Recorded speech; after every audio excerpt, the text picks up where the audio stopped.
The shooting range. In this episode, pages of history, unconventional HE shell, arsenal, top French fighter jets, and metal beasts, Scandinavian Gen 4 Griffin.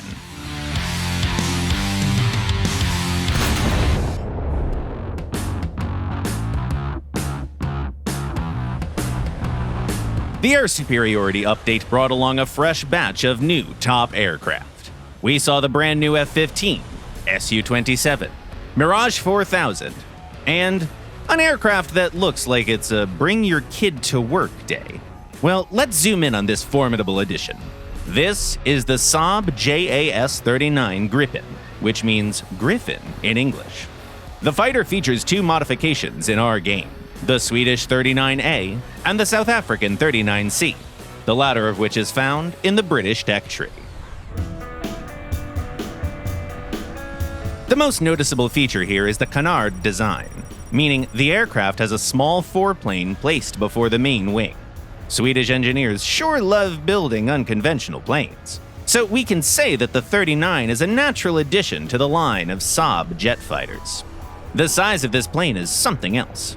Even among lightweight single-engine fighters, the Gripen is one of the smallest. Don't even try to compare it with something like the Su-27. Even with a full fuel and ordnance load, this Swede can outflank a dry mass flanker. Sorry for that mediocre pun. But let's see if size matters when you've got a mission on your hands. The Gripen's heart is a single turbojet engine with an afterburning power of 8,000 kilogram forces. It might not sound like much, but once you hit the throttle, you realize it's all this little beast needs. It can easily go supersonic, and the modestly limited top speed can only be noticed when chasing some record-setting flyer. Meanwhile, the maneuverability is simply extraordinary. This jet is a real joy in sharp turns, allowing you to tail pretty much any enemy. But hey, winning in the sky isn't just about fancy flying. You gotta pack a punch, too. And the Gripen doesn't disappoint with its built-in 27mm autocannon. Its performance reminds us of the Soviet GSH-30, a similar rate of fire, a modest ammo pool, high accuracy, robust rounds, and an oddly satisfying sound. The only small hiccup might be its suspended armament. The Gripen can carry up to 4 medium-range guided missiles, but they don't quite stack up against the rivals. That's why we recommend going for 6 close-range RB-74M missiles, better known as the AIM-9M. With low-smoke engines and jamming-resistant homing devices, these missiles are on par with the best of their class.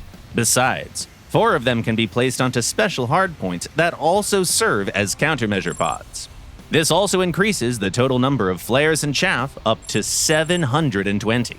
With this, you can simply enable auto-release for them early in the battle and buy yourself insurance for sudden missile launches. The JAS39 also has decent strike capabilities.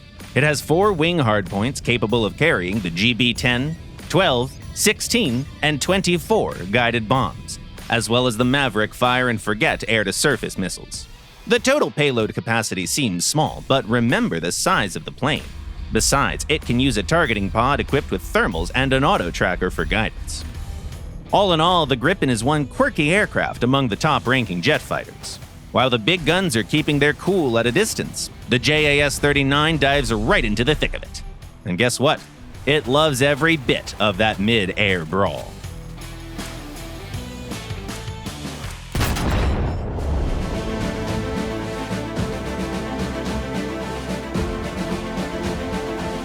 The development of the first European MBTs was shaped by intense discussions among the Italian, French, and German militaries. A common goal among them was the creation of a fast tank equipped with light armor and a powerful gun. However, almost every other aspect, including the armament, was subject to debate. The German and the French had radically different approaches to it.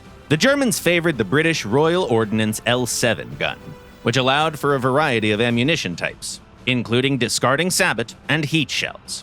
It also offered significant advantages such as convenient installation in the turret, ease of loading, and superior ballistics. The French agreed on the 105mm caliber, but opted for a different type of ammunition, aiming to develop a versatile, high-explosive shell suitable for long-range engagements against diverse targets, from new Soviet tanks to infantry and fortifications. The French innovation in gun and shell design ended up being uniquely exclusive. The shell was incompatible with any other gun, and the gun wasn't designed to work with foreign discarding sabot rounds. The engineers were happy, though. Their work was no less than a technical breakthrough for the 1960s. At the time, heat shells were seen as the future of tank ordnance, although the engineers still had an issue with spinning. Shells use rotation to stabilize, but centrifugal forces disrupt and weaken shaped charges. The Americans developed a special non-spinning shell for the L7 cannon, but there was also another way. The French engineers devised a novel solution by stabilizing the shell through the rotation of its external hull alone. It could reach speeds up to 1,000 meters per second and penetrate up to 400 millimeters of armor. Very impressive performance for the time. Moreover, it remained efficient at any range up to 3 kilometers. During field tests, the French discovered that most shots managed to hit and damage the target. Besides this unconventional armament, the AMX-30 also had amazing visibility, thanks to a panoramic commander's sight. The tank joined service in 1969 and gave rise to no complaints at first. The manufacturer even managed to find a contract abroad. But after some time, the unique shell and the unconventional concept turned into an issue for the AMX-30. The advent of ERA and composite armor significantly reduced the effectiveness of heat shells. While the French did develop 105mm APF SDS shells in 1981, the focus had already shifted to the development of new generation main battle tanks, with the Leclercs on the horizon.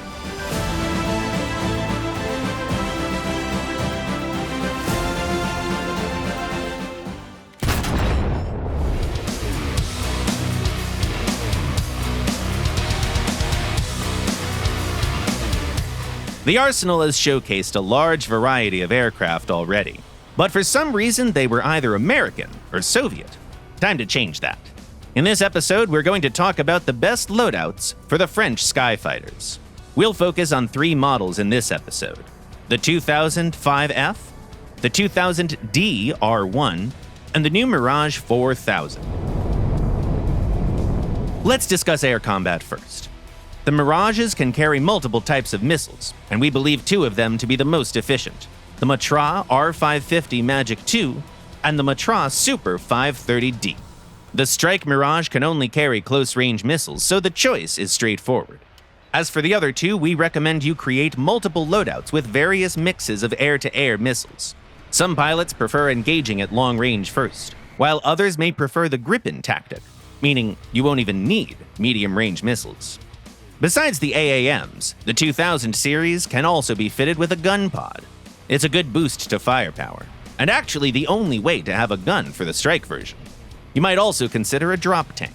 It's a good idea to keep a loadout with one for a large map, although these French aircraft don't usually need extra fuel in other cases. The only exception is the Mirage 4000. There's no point in ignoring the drop tanks since you can place air-to-air missiles right on top of them. Moreover, the twin-engine model could also use some extra countermeasure pods installed on the wing root hardpoints. Loadouts for combined battles offer much more diversity. First, the 2000 series. You can do some unguided casts with 250-kilogram bombs, but don't expect to write home about your results. Guided weaponry is where it's at. The main firepower here is the GBU-12 guided bombs and the AS-30L air-to-surface missiles. If you're making a loadout for the DR-1, it's simple. A couple of each. Bombs, ASMs, AAMs, to each their own place. No extra thinking required. The 2005F allows for more versatility in loadouts. We recommend you compose multiple loadouts for it, for those cases when you're low on spawn points. One is a budget set, 5 laser-guided bombs. Another's a bit more expensive, with 3 bombs and 2 missiles. Both are great for close air support, but the latter is more convenient to use. Now, TV-guided bombs deserve their own shout-out. They do have an inferior performance compared to the laser-guided ones, but look at how beautiful they are. Finally, here's the latest member of the family, The Mirage 4000 enjoys a wider choice of conventional ordnance, and we can recommend taking a set of 6 2,000-pound bombs here. They're the perfect weapons against dense enemy clusters. Check capture areas and frequent camping spots. The Mirage can also carry 17 250-kilogram bombs, which is impressive, but not super comfy for a heavy plane. As for guided munitions, there's only one reasonable loadout, but what a loadout it is. 2 heavy laser-guided bombs and 4 AS-30L missiles. And you can also take all your countermeasures and AAMs to boot. We'd love to hear what aircraft you want us to feature next. Meanwhile, it's time for us to answer some of your questions.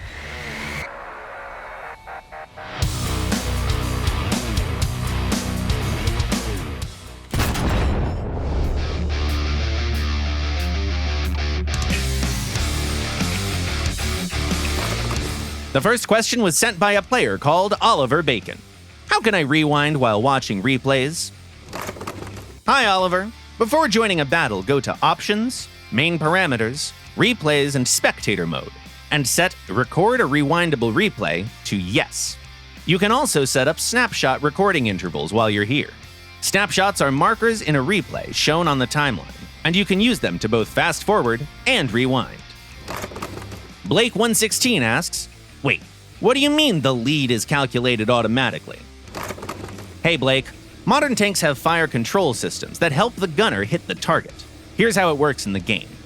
Get the range with the laser rangefinder, and the system will set the vertical lead for you. Another question comes from Billy Crabtree. Can you play War Thunder on a cheap laptop? Hello, Billy. War Thunder is pretty well optimized for budget systems, so you have all the chances in the world. You can also check the system requirements on our official website, just to be sure. Digitalis writes, how do you get your jet to drop used rocket pods automatically when they're all used? Hi there.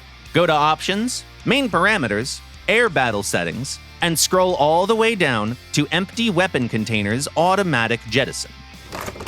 And the last comment for today was written by Sean HDZ. At least they were honest on the AMRAAM being OP.